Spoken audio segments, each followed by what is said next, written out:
I used to run a late-night radio show, one of those local stations no one listens to unless they're drunk, lonely, or driving through the middle of nowhere. We called it Midnight Echo. I was the voice in the dark. You're listening to 104.6 FM where the night talks back. It started with a call. Not from a phone line, but from our emergency channel. That line's only supposed to be used in real disasters. It buzzed once, then clicked open. I heard static, then breathing. I said, "This is 104.6 FM. Do you need assistance?"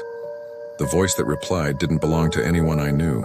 It was raspy, slow, like it hadn't spoken in years. They're inside, that was it. Then silence. I called the police. They said no one had access to our emergency line anymore. It had been disconnected years ago. I checked with the station manager the next day. He confirmed it. That line had been physically cut off from the grid.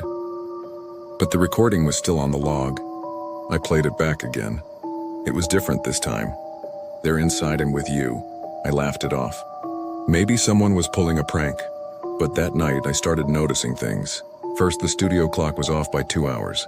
It blinked, 2:46 a.m., even though it was just past midnight. Then came the smell, like wet soil and copper. I thought it was a blown fuse or something. But then the lights flickered, and in the reflection of the booth glass, I saw someone standing behind me. I spun around, no one there.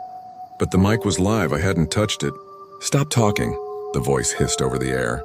I yanked the headphones off, dead silence. But the sound kept playing in the studio speakers. I wasn't broadcasting, something else was. It wasn't my voice anymore. It was me, but wrong, slower, smiling, cold. I tried to shut everything down. Power, servers, even ripped the cables. Still, the voice continued. "You brought them in." I locked myself in the supply room. I stayed until morning. When the sun came up, everything had reset. My studio was exactly as I left it. No voice, no static, no trace of the incident. But every night now I get messages from unknown numbers. Same words, "They're inside." I quit radio, moved 3 states away. But last week, someone uploaded an episode to the old station's podcast feed.